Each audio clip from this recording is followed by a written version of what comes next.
Well, morning folks, welcome to day 8. This is the final day at Lofferton. Just leaving the campsite, Rystad camping. Lovely little spot, but what a gorgeous place this is. The bike's packed up, got everything loaded onto the bike. Oh, the rigmarole of packing up the tent and the bags and loading the bike each day. I had a day off yesterday, I didn't do it yesterday, and then I come to do it this morning, it's like I've forgotten everything. Susie's looking a bit battle damaged. See there, she's got the new Battle Axe BT23 on the back. I've got masking tape on the indicator there where I dropped it that side, and a scratch on the fairing. And then I've got new clutch lever, masking tape on that indicator, and that indicator's snapped off inside the housing where I've dropped it this side. I'm not doing right well. I am sweltering already. I don't know what the temperature is now, but oh, I'm baking. It's not unbearable, but it's uncomfortable. Let's leave this campsite for the final time and head on the E10, heading north first, then get the ferry across and then head south. Well, I don't know what the footage is going to be like, but yesterday I didn't get as much onboard footage as I'd like. I certainly saw everything that I wanted to see yesterday. Apart from the Viking Museum, there was an accident on the bridge coming out of the town of Aar. So I went and got a Fisk burger, which was bloody lovely.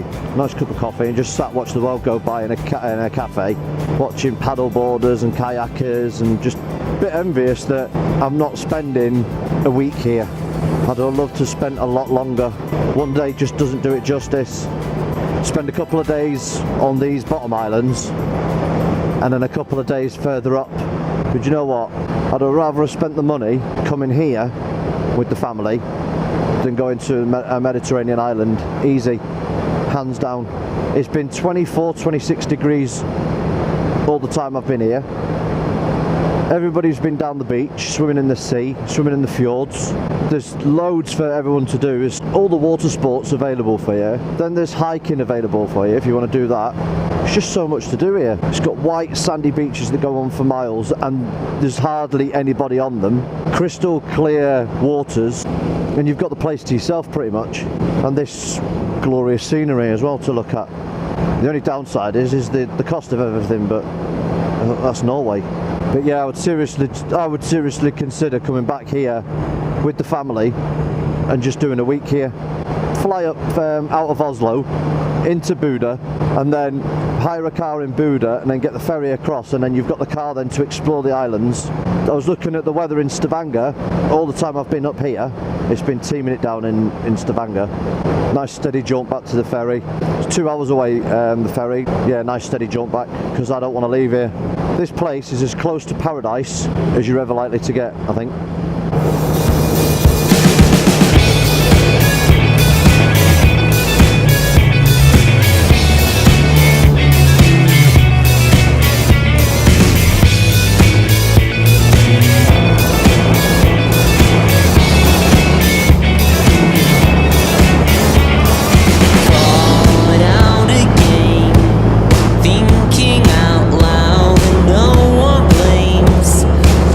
From the crowd.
folks, that's us over on the mainland at Bodness, and the weather's just starting to come in now. I can feel a couple of splats of rain, so I don't think it's going to be long till I put the old waterproofs on.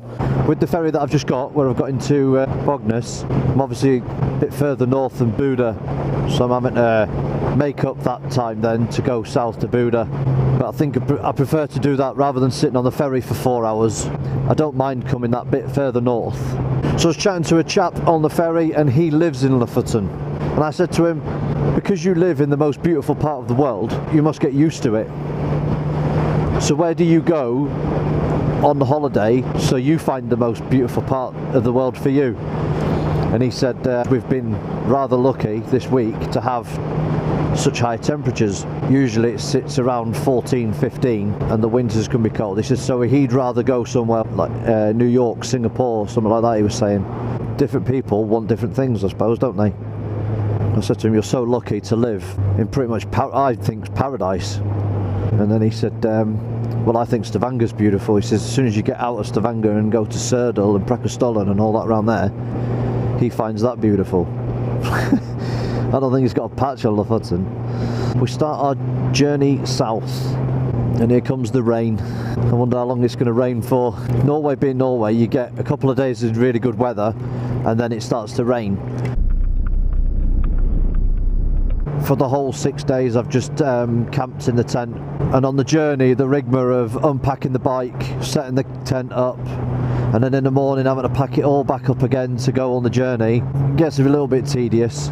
Next bike I get, I'm getting panniers. I was trying to do this as basic as possible on the bike. I don't think it matters what bike you have if you're touring. Quite a few people on forums and magazines say, oh, this is the perfect bike, this is what you need this for touring. That's balls. It depends on how comfortable you want to be and how many gadgets and gizzits you want. I bought this bike, I bought it for £2,000, knowing that it would be comfortable, protect me, a bit of wind protection, and I could just strap some bags on the back and then just go. And that's exactly what I've done. Tank bag on the front, dry bag on the back with the tent, and I've just 6 days up to the north of Norway on it. If I could change anything, I'd have panniers on the bike. The 12 volt power supply that I put on the bike, that was crap. I bought that from Biltema, a basic one, and that's done me no favours on this trip whatsoever, so I've been panicking about charging stuff. Luckily I've had the use of a couple of power banks just to charge the GoPro and then charge the phone. I've not been stuck without power or anything. The campsites that I've stayed at all the way through this trip have been fantastic. I've had the use of electricity in and around the campsites, so I've been able to charge everything overnight. And because Norway is such an honest country, like in the UK you couldn't leave anything on your bike, or you can't leave anything around in the UK because it'll be gone. But in Norway you can leave anything out and no one will take it. They're so honest. No one really steals anything over here. And if they do, if something does get stolen, it's not going to be from a Norwegian, it'll probably be from a foreigner. I can leave the GoPro, this is what my point is, I can leave the GoPro and the power bank and everything on charging overnight in and around the reception area of the campsite, and camp in my tent, knowing that when I wake up in the morning it'll still be there. Charging the various power banks and then using them to power the GoPro and the phone. Definitely need a power supply on the bike though. Some kind of way of charging things on the bike. One that works, preferably. Tell you what though, it's still quite warm, even though it's overcast and a little bit blowy. We'll see how far we can get before we have to stick any waterproofs on. I wonder what delights I'm going to have for dinner today, because I am sick to death of burgers and hot dogs. Norwegians live on hot dogs. Cheesy hot dogs with bacon. Just want a nice bowl of pasta or a nice salad or something. Yeah, I just fancy some clean food tonight. Come on, Mr. Tesla, let's have a little bit of a touche. They're nice, them, the old Teslas, and they're shifting all for an electric car. They don't have shift. And everything's run off the iPad or the tablet. He's off. Now I've left Lofoten and I'm heading south, I'm heading towards home. But I don't want to get into the mindset of, right, that's it now, trip's over, 5 days left of the trip. And I don't want to make it into just a mileage fest where I'm just hammering it, just trying to get home. and there's still plenty more to see. No matter how I look at it, there's 5 days left. The whole point of the trip was to see Norway. I can hand on my heart now say I've been to Norway and I've seen Norway. The only thing that I've missed off now that I haven't done yet is Oslo, and that won't be long till I do that. And just thinking about the scale of what I've just done and the scale of the amount of mileage that I've done, 1,850 kilometers to the ferry at Buda. So I'll add all that up when I get back with all the costings of everything. Probably get as far as Mo i Rana today, I think. Back through these little quaint Norwegian villages. But we've done alright, Susie, haven't we? I've caused you no end of problems, but you've been great. You've been fantastic. Instead of going down the west coast, which I did when I came up, I'll go down the middle towards Oslo and do the Valdresflia. That'll be in a couple of days' time, that. Feeling a bit, mixed emotions today. I'm really sad to have left Lofoten. Really sad. I'm feeling a bit down, if I'm honest, because of that first day of getting into Lofoten. I was an emotional wreck riding it there. I don't know why. I don't know what come over me. 2 days on Lofoten, just been cracking, and now I'm sad to have left there because it was so peaceful and tranquil, and it was just a case of going around and just seeing things at leisure. Give me a lot of time to think, a bit of time to get my head straight. I feel a bit more positive, if you know what I mean. I'm feeling brilliant. I think it's cracking. Life's great at the moment. I'm feeling proper positive. That backdrop there, big snowy mountain, that makes a welcome change. Starting getting into some of these twisties now. We're back into the national park, heading up to the Arctic Circle again.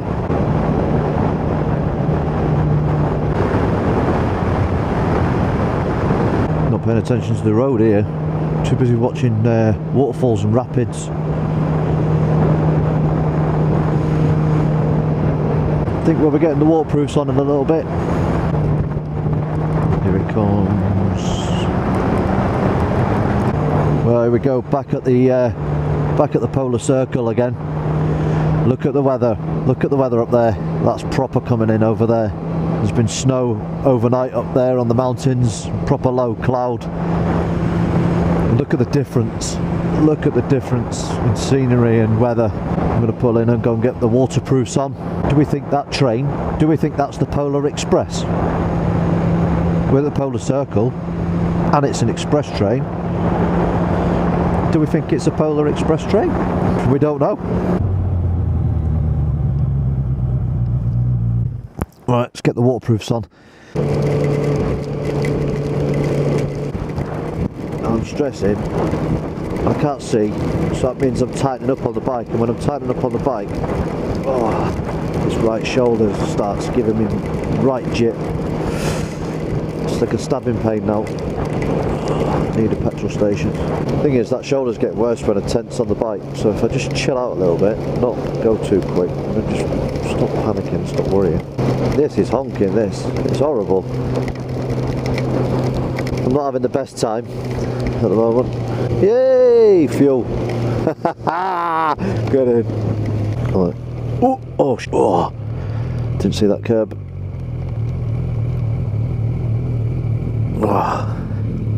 Oh, I'm aching all over. Right, stand down. Make sure you put the stand down. I'm gonna go get a coffee. I'm gonna chill out. Right, see you in a bit. I do not want to be putting a tent up, but that's the first day of the southern leg finished. So day 2 of the southern leg tomorrow, which is day 9. Just going to get to this campsite and then get my head down. At least if I get myself a cabin, I can charge a lot of stuff, can't I? The tyres have been spot on in this weather,